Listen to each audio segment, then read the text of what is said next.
नमस्कार दोस्तों, आप जुड़ चुके हैं हमारे साथ यूट्यूब पर लाइव। सुबह के 9 बज रहे हैं और हम हैं रमेश चंद्र, आपके यूट्यूब चैनल एनिमी कॉर्नर पर। ठीक है, तो आज हम बात करेंगे आपसे इतिहास के अंतिम पड़ाव वाले चैप्टर पर। इसके बाद एक वीडियो या 2 वीडियो और आएंगे, पूरा मॉडर्न इंडिया हो जाएगा समाप्त। ठीक है, कुछ चीज़ें और जो बचेंगी उसके लिए हम आपको बता देंगे, टॉपिक आप खुद देख लेंगे, नहीं तो कोशिश करेंगे हम उसको भी कवर करने की।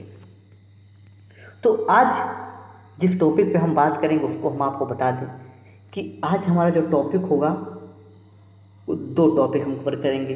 ब्रिटिश राज के खिलाफ जो अंतिम संघर्ष हो रहा है उनमें 2 टॉपिक। पहला होगा INA, कि INA का जो विद्रोह हो रहा है 1942 से लेकर 1945 के बीच, इसकी हम बात करेंगे। दूसरी चीज़ हम आपको कवर करेंगे इसी वीडियो में, शाही नौसेना का विद्रोह। शाही नौसेना का विद्रोह ये आप देखेंगे, ये हो रहा है 1946 में। फिर 1946 के बाद जो घटनाक्रम आपको पता है, कैबिनेट मिशन भारत आता है, माउंटबेटन प्लान आता है और संविधान का निर्माण होता है और अंततः भारत आज़ाद हो जाता है 1947 में। यानी 1946 तक की घटनाक्रम को आज हम कवर कर लेंगे, 42 से लेकर 46 तक जो महत्वपूर्ण घटनाएं होंगी। चलिए, अब तक जो हमने बात की है थोड़ी सी हर बार की तरह आपको याद दिलाते चलें क्या हमने बात कर ली है। भारत छोड़ो आंदोलन में जब क्विक इंडिया मूवमेंट चल रहा था, हमने 2 फेज में बात की थी, पार्ट फर्स्ट पार्ट सेकंड। दोनों पार्टों में हमने बड़ी डिटेल में आपको चर्चा की किस तरह से समाजवादी नेताओं ने भूमिगत होकर इस आंदोलन को दिशा दी और महिलाओं की भूमिका, पूंजीपतियों की भूमिका, ये सब हमने, समानांतर सरकार कैसे बनी, ये सब हमने क्विक इंडिया मूवमेंट में आपसे चर्चा की है। तो आइए उससे आगे चलते हैं। आज हम अपने टॉपिक को उठाते हैं जिस टॉपिक पर हमें बात करना है। देखिए, सबसे पहले आप एक इमेज देख रहे हैं, ये इमेज है सुभाष चंद्र बोस की और ये इनके साथ लेडी है। इनकी अभी हम स्पेशली आपसे बात करेंगे, ये लेडीज कौन है। बिल्कुल कोई चिंता करने की बात नहीं है, लेकिन थोड़ी सी पहले हम चलेंगे क्या, INA विद्रोह की। 2 टॉपिक हमने बताया, कौन कौन से। पहले हमने बताया आपको कि हम बात करेंगे INA विद्रोह की जो 1942 से लेकर 45 तक चल रहा है, और दूसरा जब INA की चर्चा करेंगे तो इसमें 2 चीज़ हम बात करेंगे। लेकिन पहले दूसरा बता दें, दूसरा हम बात करेंगे आज शाही नौसेना विद्रोह की। लेकिन जब सुभाष की हम बात, जब INA की बात करेंगे तो यहाँ पर हम INA विद्रोह रिवोल्ट की बात करेंगे और इसी में हम बात करेंगे सुभाष चंद्र बोस की। इनका क्या महत्व है इनकी बात करेंगे। तो INA की चर्चा करने से पहले सबसे पहले हम थोड़ी सी बात करेंगे सुभाष चंद्र बोस के बारे में, क्योंकि एक महत्वपूर्ण पर्सनालिटी हैं अपने नेशनल मूवमेंट में, बहुत ही महत्वपूर्ण है। इनके योगदान को अब तक कहीं कहीं चिटफुट आपने देखा है, जैसे आपने 1938 के अधिवेशन में देखा था, हरिपुरा के अधिवेशन में, कि ये चुनाव कांग्रेस के अध्यक्ष बनते हैं और नियोजन कमेटी का गठन करते हैं पंडित जवाहरलाल नेहरू के नेतृत्व में। 1939 में त्रिपुरी में संकट आता है और गांधी और पट्टाभी सीतारमैया जो गांधी के नेतृत्व में चुनाव लड़ रहे थे और सुभाष के बीच मतभेद होता है। ये मनभेद नहीं है, मतभेद है। तो देखेंगे मतभेद होता है, जिसकी वजह से सुभाष चंद्र बोस वहाँ कांग्रेस से हटते हैं, इस्तीफा देते हैं और उन्हें उसी के बाद कुछ घटनाएं घटेंगी, वो चीज़ें आपको हम पूरा कवर कराएंगे। ठीक है, तो आज की बात हम स्पेशल पार्ट के फर्स्ट में हम बात करेंगे सुभाष स्पेशल पार्ट में। ठीक है, ये आपको इमेज दिख रहा है, ये है सुभाष चंद्र बोस। कोई एक अच्छी इमेज और आपको दिखाएंगे जिस इमेज से आप परिचित होंगे, ये इमेज। आइए तो देखिए, जो सुभाष चंद्र बोस है इनका जन्म कहाँ हो रहा है, पहले आपको इससे परिचित करा दें। इनका जन्म हो रहा है उड़ीसा में। इनका जन्म उड़ीसा में हो रहा है और आप देखेंगे ये 1920 में ICS का जो एग्ज़ाम, जो आप UPSC की तैयारी करते हैं, पहले ICS हुआ करता था। ICS के एग्ज़ाम में ये 4th रैंक लेकर आए थे, 4थी रैंक लाए थे। बड़ी एक ऐसी रैंक लाना बहुत बड़ी उपलब्धि होती है उस समय से। और लेकिन आप देखेंगे ICS के 4th रैंक के लाए हुए थे। 1920 में ही ये एक नेता, इनसे मुलाकात होती है CR दास से। CR दास से बड़े प्रभावित होते थे और CR दास के कहने पर, CR दास जी के कहने पर ये ICS से इस्तीफा दे देते हैं और ICS से जब त्याग पत्र देते हैं तो ज्वाइन करते हैं नेशनल कांग्रेस। यानी किसको, कांग्रेस पार्टी को ज्वाइन कर लेते हैं, ठीक है, और नेशनल मूवमेंट में शामिल हो जाते हैं। इसके दौरान आपको देखेंगे और सुभाष की क्या महत्वपूर्ण चीज़ थी। हम थोड़ी इस वीडियो को जल्दी कवर करने की कोशिश करेंगे, हमारा लक्ष्य होगा जल्दी कवर करें, क्योंकि आप लोगों की एग्जाम की टाइमिंग भी आ चुकी है, इससे ज़्यादा हम समय नहीं लेंगे, जो महत्वपूर्ण चीज़ें जरूर कराएंगे। देखिए, ये बंगाल नेशनल कांग्रेस जो था, बंगाल नेशनल कॉलेज, उसके प्रधानाचार्य बना दिए गए थे। कब, ये जब स्वदेशी चल रहा था, आपको याद होगा जब स्वदेशी मूवमेंट चल रहा था, तो अरविंद और अरविंदो की बात भी हमने की थी। उस समय ये आपके किसके अध्यक्ष प्रधानाचार्य बने, किसके, ये बंगाल नेशनल कॉलेज के। 1923 में कलकत्ता के मेयर चुने जाते हैं ये, जब आप देखेंगे, और 1924 में इन्हें मांडले जेल भेजा जाता है। मांडले जेल, मांडले कहाँ पर है, म्यांमार में है, बर्मा में है। आप देखेंगे 1924 में मांडले की जेल में भेजा जा रहा था, और मांडले उस समय भारत का ही पार्ट हुआ करता था। 1935 में जाकर मांडले भारत से अलग होगा, यानी बर्मा भारत से अलग किया जाएगा।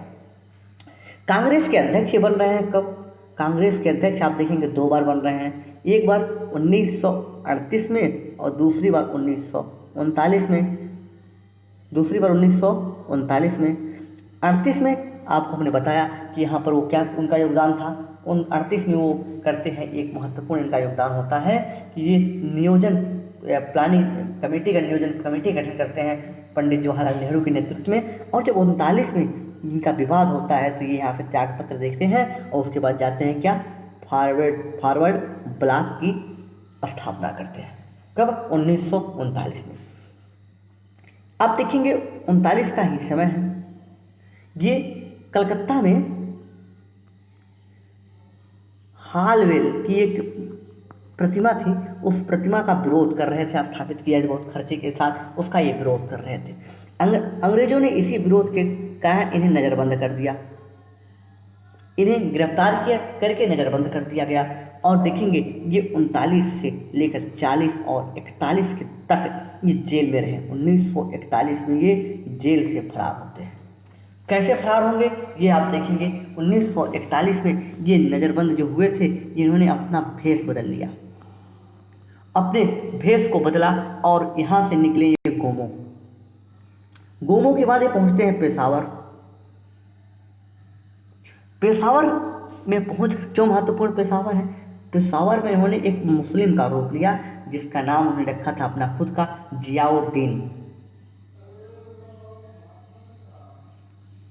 जियाउद्दीन नाम रखा था। और वहाँ से एक पासपोर्ट की सहायता से ये पेशावर से पहुँच रहे हैं, कहाँ पर, ये काबुल पहुँच रहे हैं।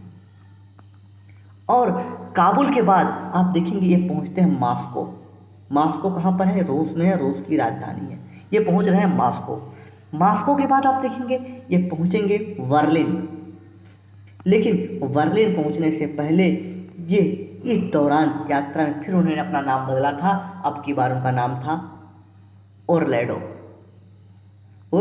ये नाम उन्होंने रखा था। और इसी समय जब रूस में थे, तो रूस में एक रूसी महिला से प्रेम हो जाता है, और उसी से शादी कर लेते हैं। अब 1942 में ये बर्लिन से आते हैं जापान। जापान के प्रधानमंत्री के टूजो से वे मिलते हैं। अच्छा, इसे मैप की सहायता से थोड़ा कराएं तो शायद आपके लिए आसान होगा। मैप हमारे पास यहाँ पे होना चाहिए, ये देखिए। आइए थोड़ा सा जूम भी कर लें तो और अच्छा होगा। अब सही है, आ जाइए। देखिए, सबसे पहले कहाँ पहुँच रहे हैं, ये भारत से जब निकल रहे हैं तो सबसे पहले हमने बताया गोमो में। गोमो के बाद ये पहुँच रहे हैं पेशावर के बाद थोड़ा सा और कम करें, ये देखिए, आ जाइए। ये पहुँच रहे हैं पेशावर के बाद ये पहुँचेंगे अफगानिस्तान की राजधानी काबुल के बाद हमने आपको बताया कि ये पहुँचेंगे मास्को। कहाँ पर, क्योंकि तब रूस जो USSR हुआ करता था, ये जो आप रसिया देख रहे हैं, ये पूरा यहाँ तक, इस क्षेत्र तक ये रसिया हुआ करता था। ऐसे ईरान को छोड़कर पूरा रूस USSR हुआ करता था। तो ऐसे ही यहाँ से USSR की बाउंड्री में एंट्री करते हैं और पहुँच गए मास्को। कहाँ पहुँचे, मास्को जो राजधानी है। मास्को के बाद ये वहाँ से निकलते हैं, पहुँचते हैं बर्लिन।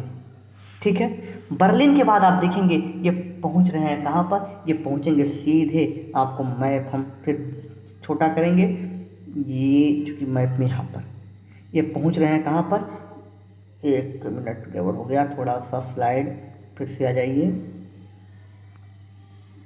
1 मिनट, ये देखिए अब आ जाइएगा। ये पहुंच रहे हैं जापान। जापान आपको ये है मैप में, देखिए जापान आपको दिख रहा है, ये है जापान। जापान पहुंच रहे हैं कहाँ से, ये जापान आ रहे हैं बर्लिन से। जापान आ रहे हैं कब, 1942 में जापान पहुंच रहे हैं।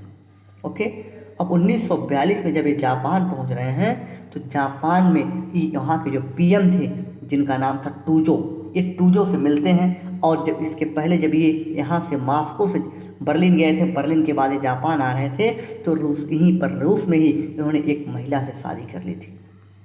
ध्यान रखिएगा, एक महिला से शादी कर ली और उनकी ही एक पुत्री पैदा हुई जो आज भी आप देखेंगे बंगाल में, पश्चिम बंगाल में हैं, जीवित हैं, और उन्हीं की एक बेटी थी। यानी इन्हें ऐसा तो कह सकते हैं कि वो आधी इंडियन आधी रूसी हैं, एंग्लो इंडियन की तरह हैं। ठीक है, दूसरी चीज़ आप यहाँ देखेंगे, अब 1942 में पहुँच गए कहाँ पर, पहुँच चुके हैं ये जापान। 1943 में पहुँचते हैं सिंगापुर। अब तक एक पार्टी का गठन कर चुके थे वो, इसके पहले हमने आपको बता दिया है कौन सी पार्टी, फॉरवर्ड ब्लॉक की स्थापना उन्होंने कर दी थी। कब, 1939 में ही कर दी थी, ये बात हमने आपको पहले बता दी है। लेकिन 1939 के बाद एक बार फिर ये दूसरी पार्टी की स्थापना करेंगे, दूसरी पार्टी से जुड़ेंगे या स्थापना करेंगे। 1943 में पहले पहुंचेंगे ये सिंगापुर। कहाँ पहुंचेंगे, सिंगापुर वाले हिस्से में। कब पहुंच रहे हैं, 1943 में। कोई दिक्कत नहीं होनी चाहिए। 1943 में पहुंच रहे हैं सिंगापुर, और सिंगापुर में जुड़ रहे हैं किससे, INA से। INA से जाकर ये 1943 में सिंगापुर से जुड़ जा रहे हैं, सिंगापुर में जाकर जुड़ रहे हैं। और देखेंगे जो INA था, यहाँ पर कई नेता, इसके पहले स्थापना इसकी हो चुकी थी। अच्छा, 1942 में INA की स्थापना होती है। कौन कौन कर रहे हैं, पहले ये भी नाम जान लें, रास बिहारी बोस। वही रास बिहारी बोस जिसने 1912 में लॉर्ड हार्डिंग के ऊपर बम मारा था और फरार हो गए थे, वही रास बिहारी बोस हैं। और ये राज बिहारी घोष करके नाम था, आपको मैंने बताया था कि उससे आप कंफ्यूज मत होइएगा। ठीक है, ये अलग है, ये क्रांतिकारी है। ठीक है, ये उसके अध्यक्ष थे INA के। और कौन था, इसके सेनापति थे मोहन सिंह। और कौन था, फूजीहारा। फूजीहारा नाम महत्वपूर्ण है, आपको आगे हम डिटेल में बताएंगे फूजीहारा क्यों महत्वपूर्ण है। देखिए, यही बता दें फूजीहारा महत्वपूर्ण क्यों है। फूजीहारा जापानी एक सैनिक था, और उन्होंने जितने भी जापान में जितने सेकंड वर्ल्ड वार के दौरान जितने, या उसके पहले फर्स्ट वर्ल्ड वार के दौरान जितने भी भारतीय मूल के लोग थे, उनको एकत्रित करने में भारतीयों की सहायता की, राज बिहारी घोष की, मोहन सिंह की सहायता की। और मोहन सिंह की सहायता में उन्होंने सबको एकत्रित किया और आज़ाद हिंद फौज की स्थापना कर दी। ठीक है, अब देखिए INA की बात पे आते हैं फिर। अब देखिए हो क्या रहा है, इसमें एक नाम और शामिल था, ज्ञानी प्रीतम सिंह, महत्वपूर्ण नाम है, ये भी आपको जानना है। अब देखिए, ये आगे चलकर इस संगठन में INA में एक दरार सा बन गया। और जब सुभाष चंद्र बोस बर्लिन में थे तो उनको वहाँ से बुलाया गया। पहले ये पहुँचे जापान और फिर आते हैं सिंगापुर। सिंगापुर में आ रहे हैं 1943 में। अब देखिए 1943 में सिंगापुर आ रहे हैं, और सिंगापुर में इन्होंने क्या किया, जो INA था इसे पुनर्गठित करने का काम किया। स्थापना नहीं किए हैं, यही बात मैं समझाना चाह रहा हूँ तो इतनी बड़ी बातों में, कि स्थापना करने वाले राज बिहारी बोस, मोहन सिंह, फूजीहारा, ज्ञानी प्रीतम सिंह, ये लोग हैं। अध्यक्ष राज बिहारी बोस थे और मोहन सिंह सेनापति थे। ये 1943 में जाकर INA से जुड़ रहे हैं सुभाष चंद्र बोस जी। ठीक है, कर क्या रहे हैं सुभाष चंद्र बोस जी, इसका पुनर्गठन कर रहे हैं। क्यों, क्योंकि जो दरार पड़ गई थी उसे समाप्त करने की कोशिश कर रहे हैं। ओके, और जब ये आते हैं INA से जुड़ जाते हैं तो ये सुभाष चंद्र बोस जी कुछ महत्वपूर्ण काम करते हैं। कौन सा काम कर रहे हैं? ये महत्वपूर्ण काम करते हैं कि पहले इन्होंने एक वहाँ पर जितने ब्रिगेड थे उन ब्रिगेड में कई कई ब्रिगेड बना दी। जितनी सेना थी, सेनाओं में उन्हें कई सेनाओं को कई ब्रिगेड में बांटा। ब्रिगेड में कौन कौन सी ब्रिगेड, आपको महत्वपूर्ण नाम जानना है। मुख्यतः 4 ब्रिगेड तो आपको जानने ही जानने हैं, है तो 5 ब्रिगेड। एक है पहला ब्रिगेड, आपको जान लीजिए, एक है गांधी ब्रिगेड। दूसरा ब्रिगेड नेहरू ब्रिगेड। देखिए गांधी, ये गांधी से मनमुटाव होने के बाद भी गांधी ने के नाम के ब्रिगेड बना रहे हैं। क्यों? ये बात ये दिखा रही है कि मनमुटाव नहीं था, मतभेद था। ये मतभेद था, मत मतलब विचारधाराओं का प्रभाव अंतर था, लेकिन मनभेद नहीं था। इसी वजह से आप देखेंगे सुभाष चंद्र बोस यहीं से संबोधन करेंगे, बाद में राष्ट्रपिता का उल्लेख उनका करेंगे और उन्हीं के नाम संदेश देते हैं। तो गांधी ब्रिगेड बना रहे हैं, और कौन सा ब्रिगेड बना रहे हैं? नेहरू ब्रिगेड बना रहे हैं। और कौन सा बना रहे हैं? यहीं पर वो अपने नाम से भी एक ब्रिगेड बना रहे हैं, सुभाष ब्रिगेड। और साथ ही साथ एक महत्वपूर्ण ब्रिगेड जिन्हें आपको जानना होगा, लक्ष्मी बाई, रानी लक्ष्मी बाई ब्रिगेड बना रहे हैं। और एक ब्रिगेड और जान लीजिए, जानने के लिए केवल मौलाना अबुल कलाम, मौलाना आज़ाद के नाम से भी ब्रिगेड बना। ये 5 ब्रिगेड बने, लेकिन इस पांचों ब्रिगेड में एक जो रानी लक्ष्मी बाई ब्रिगेड थी, ये महिलाओं की ब्रिगेड थी। रानी लक्ष्मीबाई जो ब्रिगेड थी, ये महिलाओं की ब्रिगेड थी। और महिलाओं की जो ब्रिगेड थी, इसमें आपको एक चीज़ महत्वपूर्ण जानना है, इसका नेतृत्व जो कर रही थी उनका नाम आपको जानना है। उनका नाम था क्या? वो आपके पास पहले उनकी इमेज देखिए, ये जो आपको महिला की इमेज दिख रही है, ये महिला वही है। और ये महिला का योगदान बहुत बड़ा होता है कब? INA में। ये हस्बैंड एंड वाइफ दोनों इससे जुड़े थे। अब देखिए एक चीज और, इनका नाम क्या है? इनका नाम था लक्ष्मी सहगल। लक्ष्मी सहगल इनका नाम था। और इनकी मृत्यु अभी रिसेंटली, आज के 8 साल पहले हुई थी, मतलब रिसेंटली ही है, 2012 में इनकी मृत्यु हुई है। और 2012 तक ये भारत की सेवा में थी, यही महिला है। इनकी अगर और आपको दूसरी इमेज दिखाएं तो शायद आपके लिए अच्छा होगा। ये हमारे पास उनकी इमेज तो ज़रूर होनी चाहिए। ये आ जाइए यहाँ पर, ये देखिए, ये ब्रिगेड, ये इमेज है तब की जब वो ब्रिगेड में शामिल थे, उस समय का फोटो है। और दूसरा ये फोटो है वर्तमान में जब उनकी मृत्यु हो गई तो उस समय की। और ये क्या नाम है? लक्ष्मी सहगल 24 अक्टूबर 1914 का पैदा हो रही हैं और 23 जुलाई 2012 में इनकी मृत्यु हो रही है। इस कार्यकाल में राजनीतिक रूप से भी भारत में एक्टिव थी। कब से?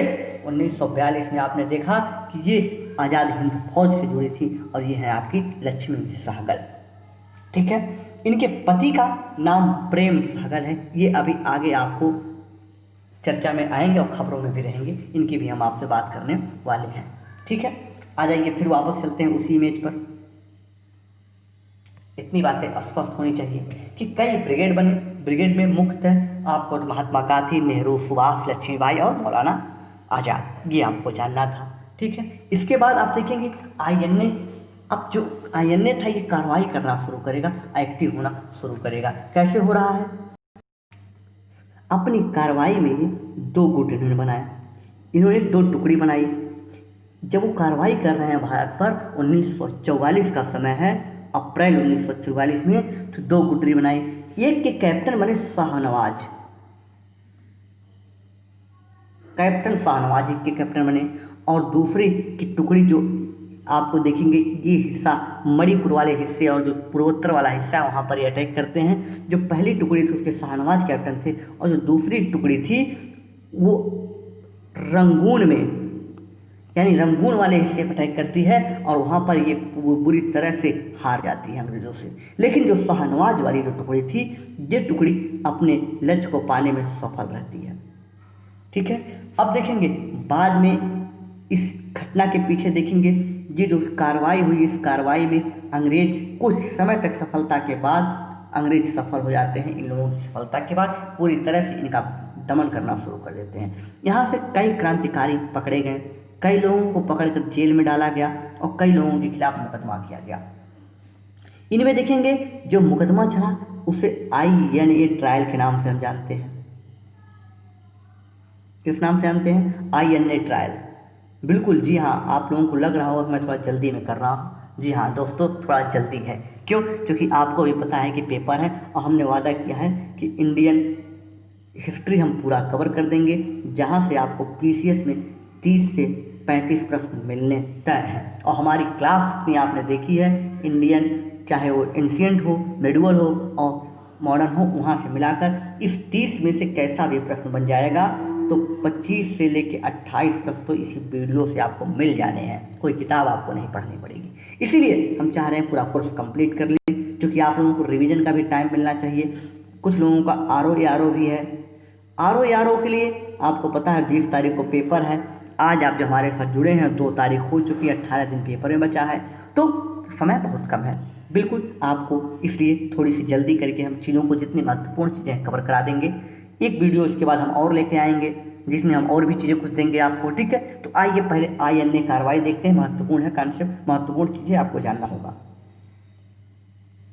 INA की जो कार्रवाई हुई, इनमें 3 लोग शामिल थे मुख्यतः। कौन कौन? एक थे मेजर ढिल्लो,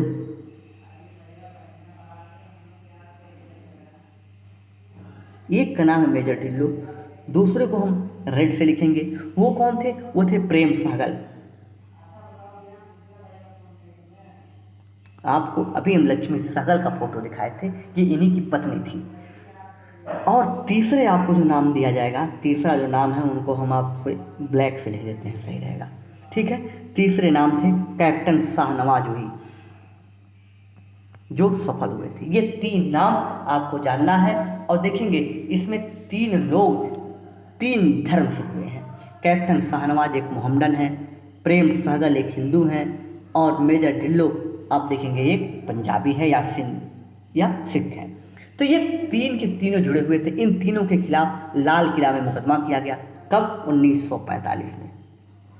ये लाल किले, इस मुकदमे को लाल किले के मुकदमे के नाम से जाना जाता है।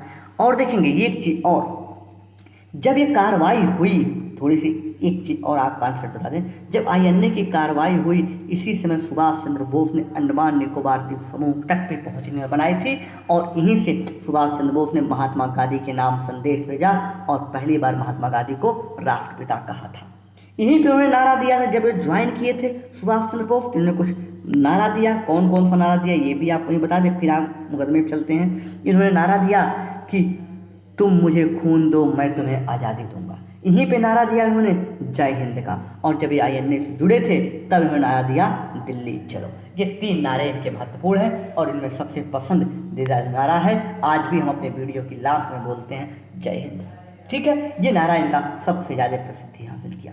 और महात्मा गांधी, जो इनके एक वैचारिक रूप से मतभेद चल रहा था, उनको भी ये नारा बड़ा ही पसंद आया और इस नारे को भी वो यूज किया करते थे, ठीक है।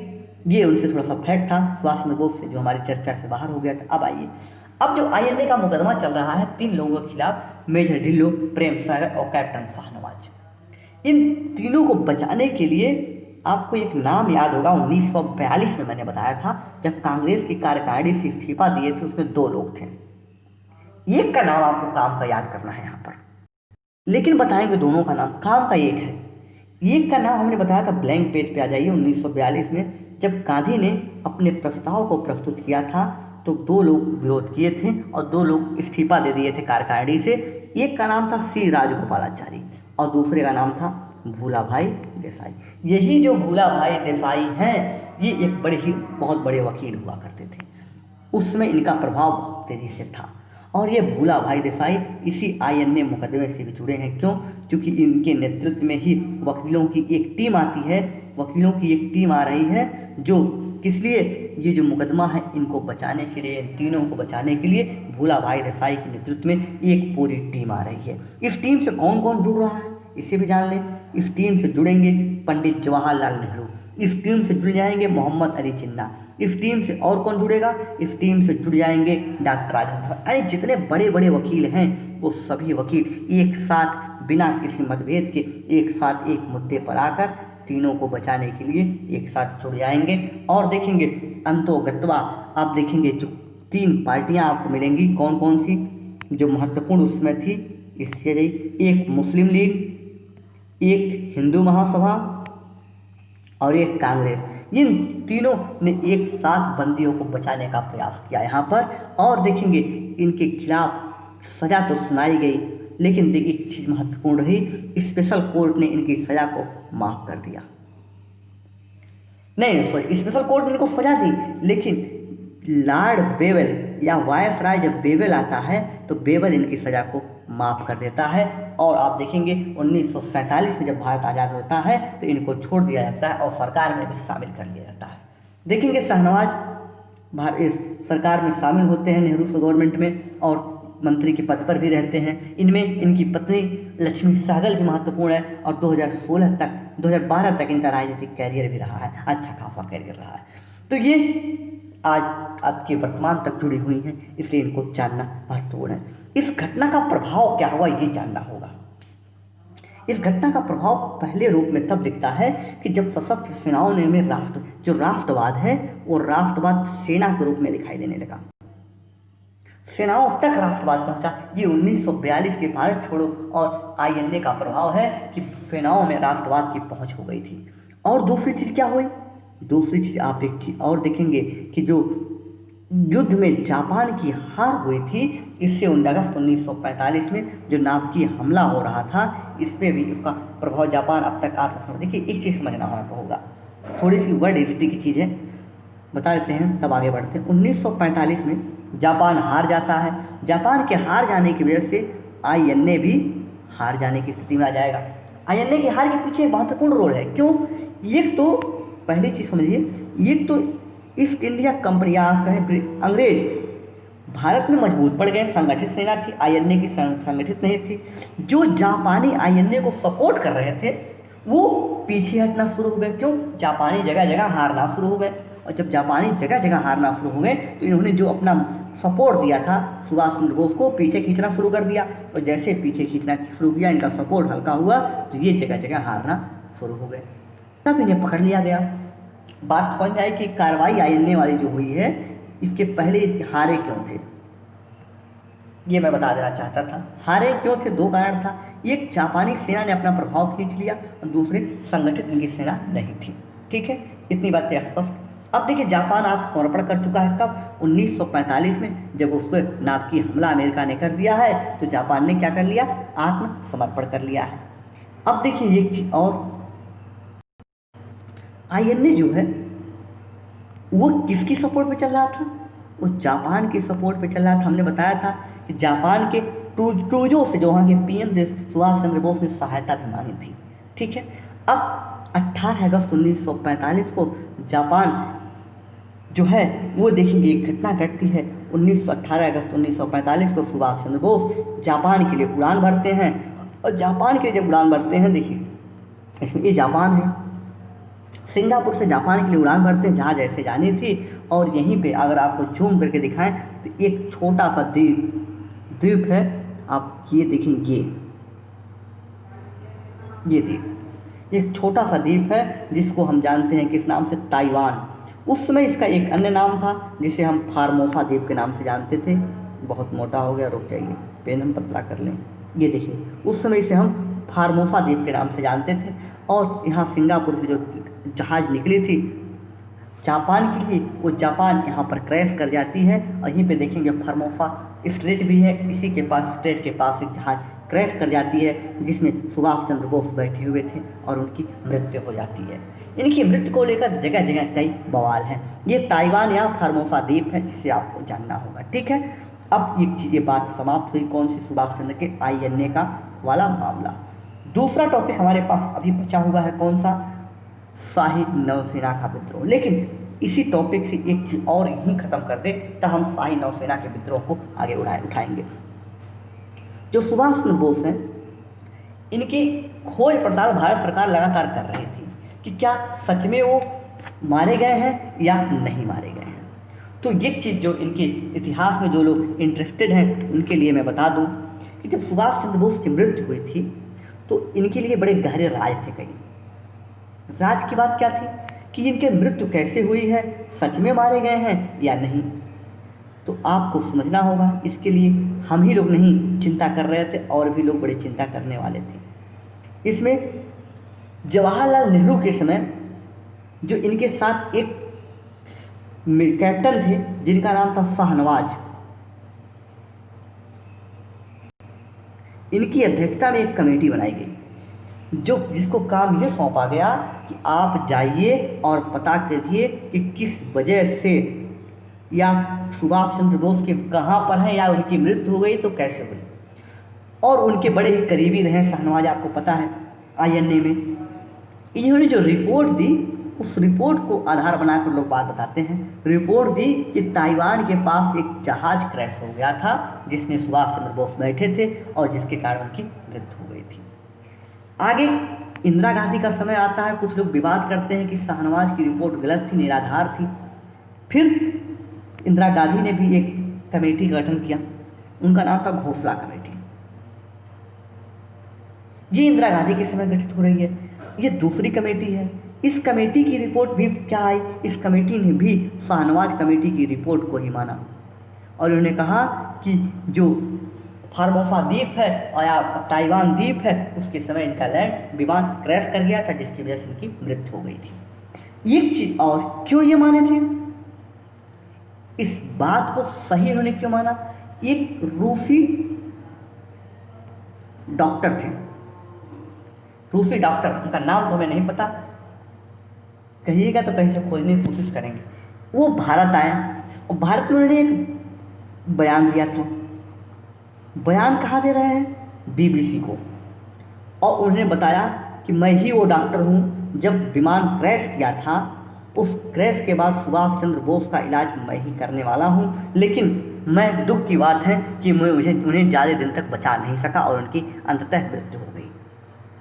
ये और इस वजह से आप देखेंगे सबसे अथेंटिक इन दोनों चीज़ों को माना जाता है क्या, कि सुभाष चंद्र बोस की मृत्यु फार्मोसा द्वीप के पास हो गई है, जो 18 डेट हमने बताई थी कि 18 अगस्त 1946 में 45 है 18 अगस्त 1945 में जो विमान निकला था सिंगापुर से जापान के लिए वो क्रैश कर गया था, ये बात पता चली। लेकिन इस बात से भी लोग सहमत नहीं थे, वो नहीं चाहते थे कि अभी भी कुछ और निकाला जाए। इसके बाद देखेंगे एक महत्वपूर्ण चीज़ और होती है, अटल जी की सरकार जब आ रही है 2000 के आसपास, तो अटल जी की सरकार ने भी यह काम किया, एक कमेटी बनाई और कमेटी बनाई मुखर्जी कमेटी, और इनको भी वही काम सौंपा कि बताइए जो दोनों रिपोर्ट थी वो सही थी या सुभाष चंद्र बोस के बारे में सही पता कीजिए। क्योंकि अभी भी सुभाष चंद्र बोस के बारे में अक्सर न्यूज़ में आता रहता है कि वो रंगकोजी मंदिर में है, कोई कहते हैं देवरिया के मंदिर में है, मंदिर में थे, कोई कहते हैं बनारस के पास कोई मंदिर में थे, कोई कहते हैं अयोध्या में थे। ये अलग अलग इशू है और उसका आधार बताते हैं कि जो इतिहास जो पुराने हमारे प्रधानमंत्री थे अक्सर उनसे मिलने जाते थे, सलाह लेने जाते थे, ऐसा वो ये हैं, ये अलग बात है, इसका कोई इतिहास में कहीं कुछ मिलता नहीं है। जो भी कुछ बातें हों इससे हमको बचना होगा।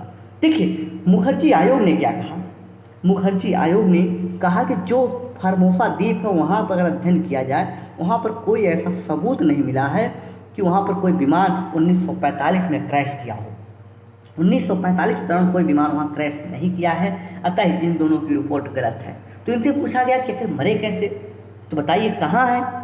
अंततः इन्होंने कोई रिपोर्ट नहीं दी, इनकी रिपोर्ट फाइनलाइज यही थी कि ये रिपोर्ट गलत है जो उन्होंने कहा है। लेकिन अभी भी जो सही माना जाता है, जो भारत सरकार अभी तक कोई इनकी मृत्यु का कोई आंकड़ा जारी नहीं करती कब मृत्यु हुई है, लेकिन अथेंटिक जो सोर्स माना जाता है वही कि जो फार्मोसा द्वीप था वहाँ पर विमान क्रैश कर गया जिसकी वजह से इनकी मृत्यु हो गई थी।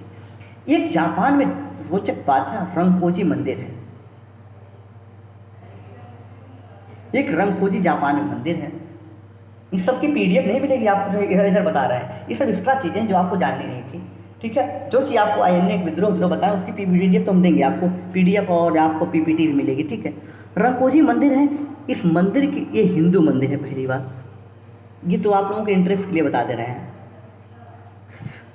अब देखिए जो रंगकोजी मंदिर है, इस मंदिर में भारत से पैसा जाता था उस मंदिर के लिए, और वहाँ पर एक कलश रखा है और उस कलश में किसी की अस्थियाँ रखी हुई है, किसी की अस्थि रखी हुई है, अस्थि की राख है। तो ऐसा माना जा रहा है, ऐसा लोगों का मानना है, कुछ बात कहते हैं, कुछ इतिहासकार कह रहे हैं या कुछ और लोग कह रहे हैं कि ये सुभाष चंद्र बोस की ही अस्थि है जो रंगकोजी मंदिर में रखी हुई है। तो ये यहाँ तक बातें सुभाष चंद्र बोस की जो विवादास्पद थी कि कहाँ पर हैं कहाँ पर थे, ये बात कुछ स्पष्ट नहीं हो पाई थी, अभी भी नहीं है। तो इसके लिए हम आपसे क्षमा प्रार्थी हैं कि हम आपको नहीं बता पाए या इतिहासकार नहीं बता पाए। तो हम बात कहाँ कर रहे थे आपसे, हम बात कर रहे थे कि भूला भाई देसाई के नेतृत्व में एक दल बना था जिन्होंने क्या किया, जिन्होंने मुकदमा लड़ा। उसमें 3 लोग शामिल थे। कैप्टन शाहनवाज आपके सामने दिख रहे हैं, ये आपको दिख रहे हैं मेजर ढिल्लो, और ये दिख रहे हैं आपके कैप्टन सहगल। सहगल वही जिनकी पत्नी लक्ष्मी सहगल थी और लक्ष्मी ब्रिगेड की वो हेड थी। इन तीनों के मुकदमा चल रहा था लाल किले पर। इन्हें बचाने के लिए जो वकीलों की जो टीम आई उसका नेतृत्व भूला भाई देसाई कर रहे थे। अच्छा, ये सब बता दिया मैंने, कोई बात नहीं, तो और आगे चलते हैं। जो बता दिया है, अब देखिए आगे क्या था। आगे आपको ये समझना है, यानी हमने INA वाला टॉपिक कंप्लीट कर दिया। जैसा कि हमें याद आ गया कि INA जो विद्रोह था इसको हमने कंप्लीट कर दिया है। अब इसके बाद आपको बताना क्या है, हमको बात करनी है रॉयल नेवी या शाही सेना के विद्रोह, रॉयल नेवी विद्रोह। जो रॉयल नेवी विद्रोह हो रहा है ये होगा 1946 में। क्यों हो रहा है? देखिए, जो 2 चीज़ों के परिणाम स्वरूप घटना हो रही है। किसके? पहला 1942 का जो भारत छोड़ो आंदोलन है, महात्मा गांधी ने जनता को संदेश दिया था कि सेना लोगों पर गोली चलाने से मना कर दे। इसका प्रभाव मिलेगा। दूसरा प्रभाव, जो INA के जो सैनिक थे, जो लोग थे जो वहाँ से अटैक किए थे मणिपुर में, भले असफल हो गए, वहाँ पर जो मुकदमा चलाया गया लोगों के ऊपर, तीनों के ऊपर, ये 3 लोग कौन कौन से? मेजर ढिल्लो, शाहनवाज और एक अन्य नाम आपको मिलेगा प्रेम सहगल। इन तीनों के मुकदमे के बाद जब इन्हें बचा लिया गया तो सेना में एक पॉजिटिव अलग एनर्जी पहुंची कि अगर हम भी लड़ेंगे तो हमें भी बचाया जा सकता है। इसी को लेकर देखेंगे जो रॉयल सेना है, रॉयल नेवी है, उन रॉयल नेवी ने विद्रोह कर दिया। कब? 1946 में।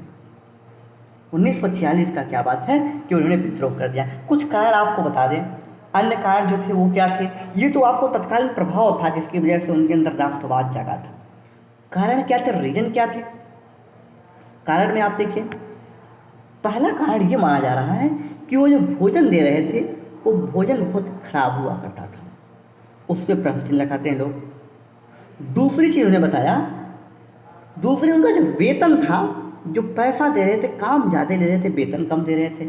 इसी समय तत्कालीन अन्य देशों में वही काम के लिए ज़्यादा वेतन दिया जा रहा था। तीसरी चीज़, सबसे बड़ी बात तो ये थी कि उसमें रंग भेद की बात की जा रही थी कि अरे you black man you are Indian, ऐसी बात कर रहे थे कि अरे तुम काले लोग, तुम तो भारतीय हो, तुम्हें क्या पता, तुमको प्रमोशन नहीं दिया जाएगा, ये बात हो रही थी।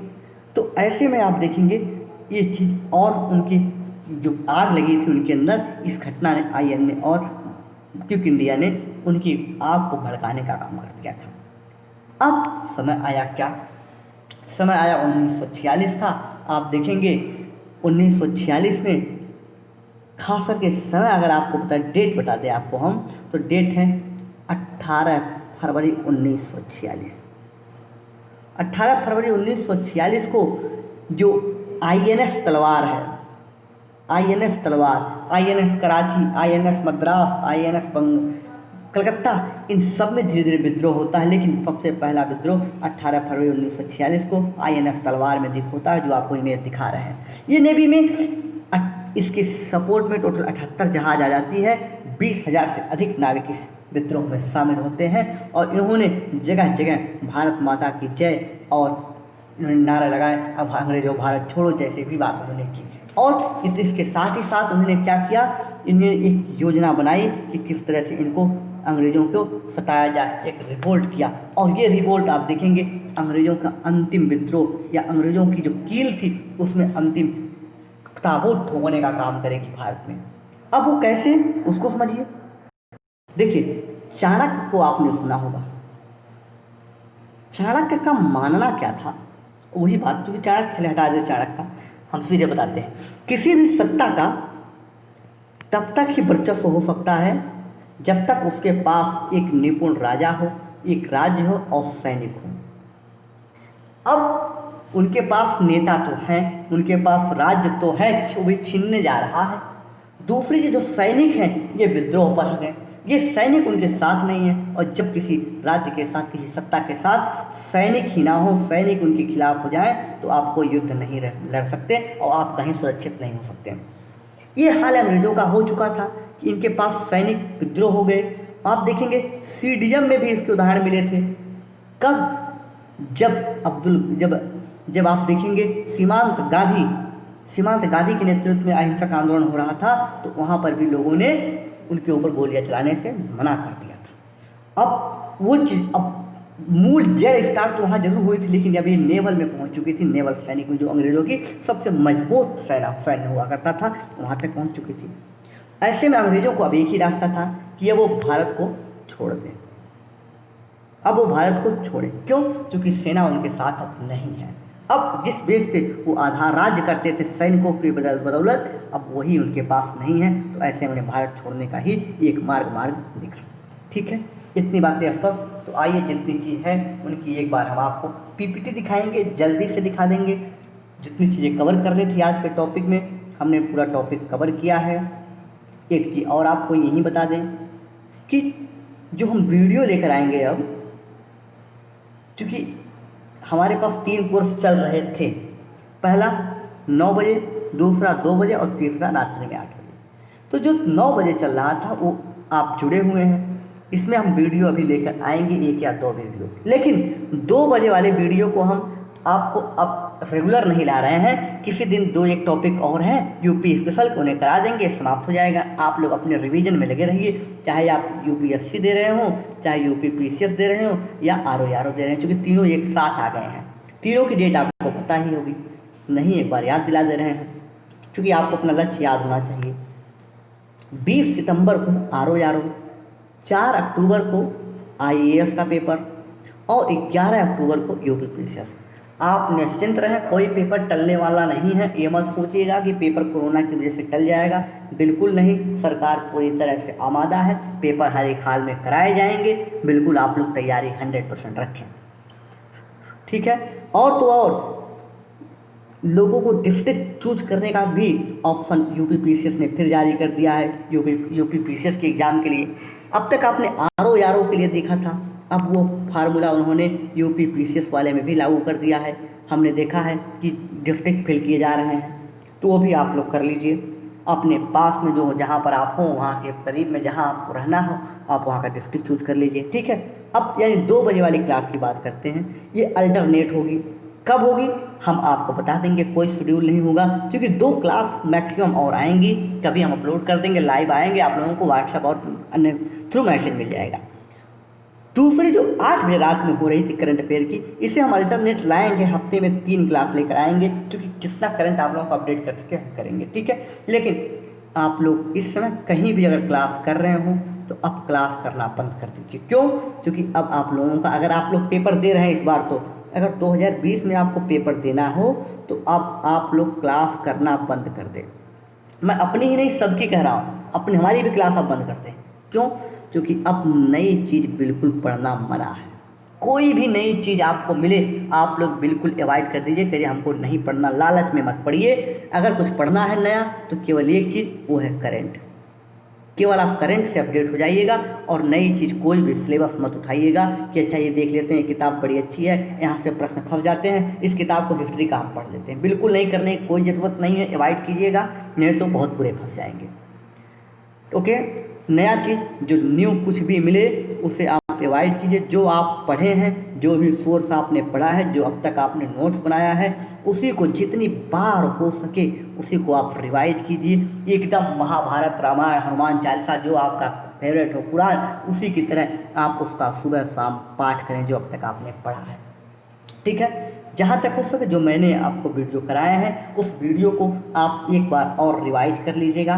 यहाँ से क्वेश्चन फंसेंगे 100% के साथ मैं बता रहा हूँ, चाहे वो यूपी पीसीएस हो, चाहे आपका आरओ हो, चाहे आपका आईएएस हो, तीनों जगह से प्रश्न आपको मिलेंगे एकदम। जो हमने हिस्ट्री कवर कराई है पूरी, आपको हमने जियोग्राफी भी कवर कराई है, आप वहाँ से भी देखेंगे, वहाँ से भी काफ़ी प्रश्न आपको मिलने वाले हैं। हालांकि मैंने बहुत डिटेल में इंडियन ज्योग्राफी कराई है, वर्ल्ड ज्योग्राफी हमने अभी वहाँ पर बहुत डिटेल में नहीं करवाई है। लेकिन मैप वाला एक वीडियो, हमारा एक वीडियो और होगा मैपिंग का। अगर आप मैपिंग वाला वीडियो कर लेंगे पूरा तो हमें लगता है कि 7-8 वीडियो 10 वीडियो होंगे, साल भर पहले अपलोड किया है मैंने, मैपिंग करवाया है। अगर उस मैपिंग को आप कर लेंगे तो वर्ल्ड ज्योग्राफी की एक भी प्रश्न आपको मिस नहीं होंगे। इसलिए मैंने इंडियन ज्योग्राफी यहाँ पर करवाया था कि इंडियन कवर हो जाएगा, वर्ल्ड आप मैपिंग के थ्रू कर लेंगे तो ये दोनों ज्योग्राफी कवर हो जाएगी। ठीक है, तो यानी अगर आप देखेंगे तो मेरे जो चैनल है, मेरे जो वीडियो हैं, इस वीडियो में आपको ज्योग्राफी के प्रश्न और हिस्ट्री के प्रश्न ये दोनों आपको ऑलरेडी बहुत डिटेल में करा दिए गए हैं। करंट हम करवा रहे हैं, यूपी स्पेशल हमने करवा दिया है, 1-2 वीडियो और बचेगा, आएगा। मेजर चीज़ हमने करवा दी है, कुछ चीज़ें और बची हैं जो आएंगी, कुछ संस्थान की बात करेंगे। ठीक है, तो आप लोग नोट्स बना लिए होंगे, हमें उम्मीद है। नहीं बनाए हैं तो वीडियो 1-2 बार और देखने की कोशिश कीजिएगा, या फिर जो बना लिए हैं उसे बार बार रिवाइज कीजिएगा। ठीक है, आइए इतनी बातों के बाद हम चलते हैं, पीपीटी दिखाते हैं। ब्रिटिश राज के खिलाफ अंतिम संघर्ष में हमने बात की थी कि एक आईएनए की विद्रोह की और दूसरी शाही नौसेना विद्रोह की या रॉयल नेवी विद्रोह की। ये 1942 से 45 तक चलता है और 1946 में शुरू हो रहा है। इसमें जब हमने बात की तो आईएनए की बात की और सुभाष चंद्र बोस की बात की। सुभाष चंद्र बोस की कहानी को लेकर हमने आपसे कुछ चीज़ें जोड़ी थी, उसे की पीपीटी हमारे पास है, थोड़ी बहुत ही गंदी राइटिंग में लिखी हुई है हालांकि, लेकिन फिर भी दिखाएंगे।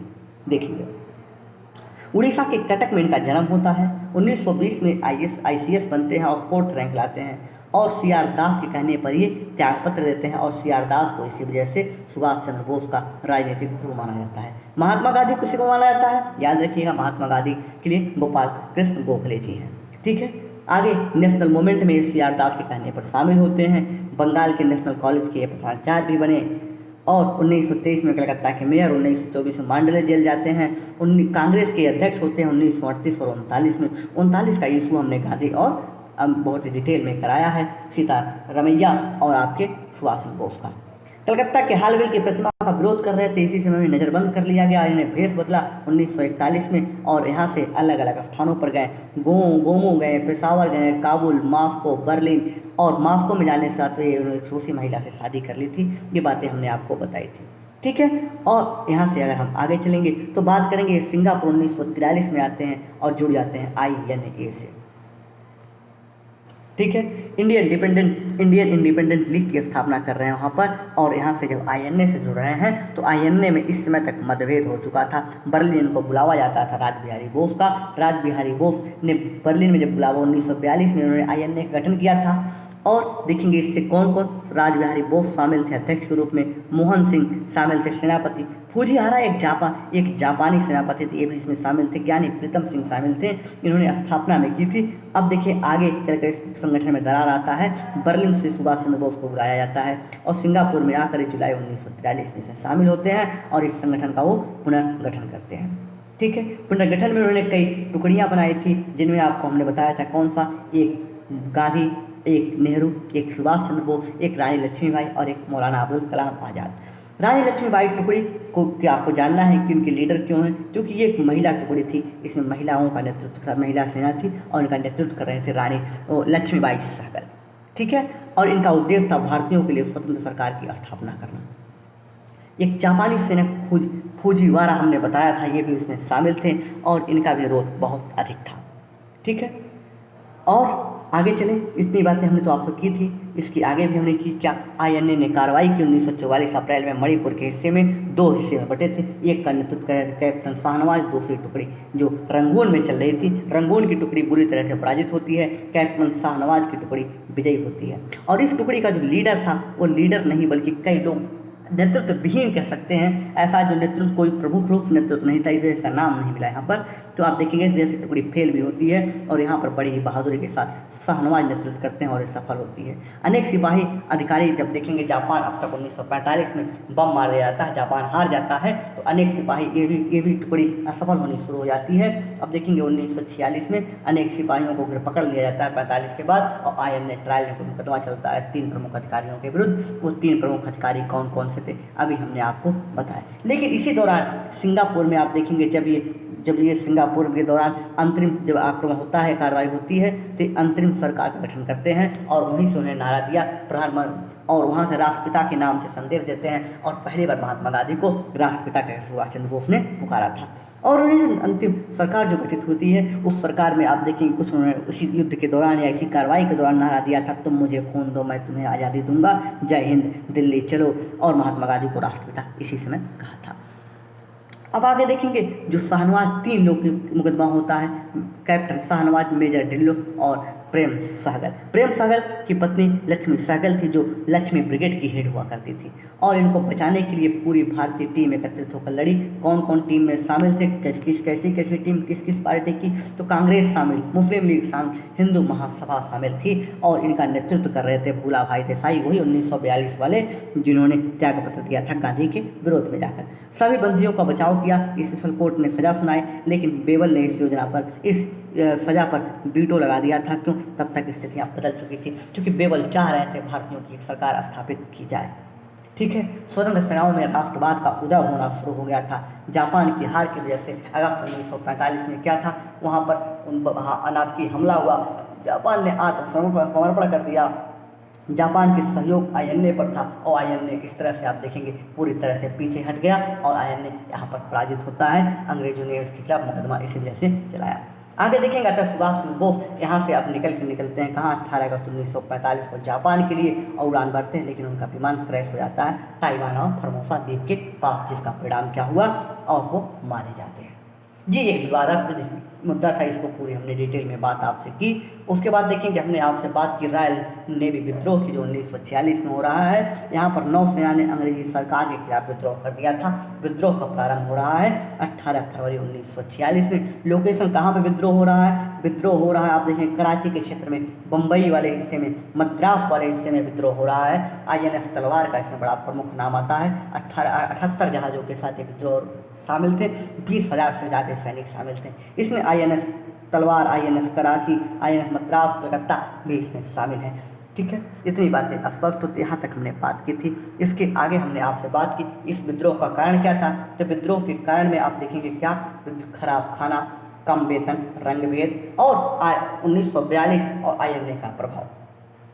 इस विद्रोह को दबाने के लिए 2 लोगों का प्रमुख नाम आता है। एक सरदार वल्लभ भाई पटेल, जो हिंदुओं को लीड कर रहे थे, उनके जो इतने हिंदू सैनिक थे उनको रोकने का कार्य किया उन्होंने, और दूसरे जो मोहम्मदन सैनिक थे उनको रोकने का काम मोहम्मद अली जिन्ना ने किया। ठीक है, तो इतनी ही बात आज की वीडियो हमें करनी थी। तो आज की वीडियो में बस इतना ही, मिलेंगे आपसे हम अगले वीडियो में। लेकिन अगर अभी तक आपने हमारे YouTube चैनल को सब्सक्राइब नहीं किया है तो सब्सक्राइब कीजिए। हमने आपको पहले बता दिया है कि अब 1 महीने का लगभग हॉलीडे आने वाला है, जिसमें आप लोगों को रिवीजन करना है। चैनल की तरफ से कोई विशेष वीडियो नहीं आएंगे, लेकिन आएंगे क्या, यूपी का 1 या 2 वीडियो अभी हम और डालेंगे। ये जो हिस्ट्री चल रही है इसमें 1 से या 2 वीडियो और आएंगे, और करंट के वीडियो आपको हम साप्ताहिक रूप से देते रहेंगे। ठीक है, तो दीजिए आगे अपने मित्र महेश चंद्र को, मिलेंगे आपसे अगले वीडियो में। जय हिंद, जय भारत।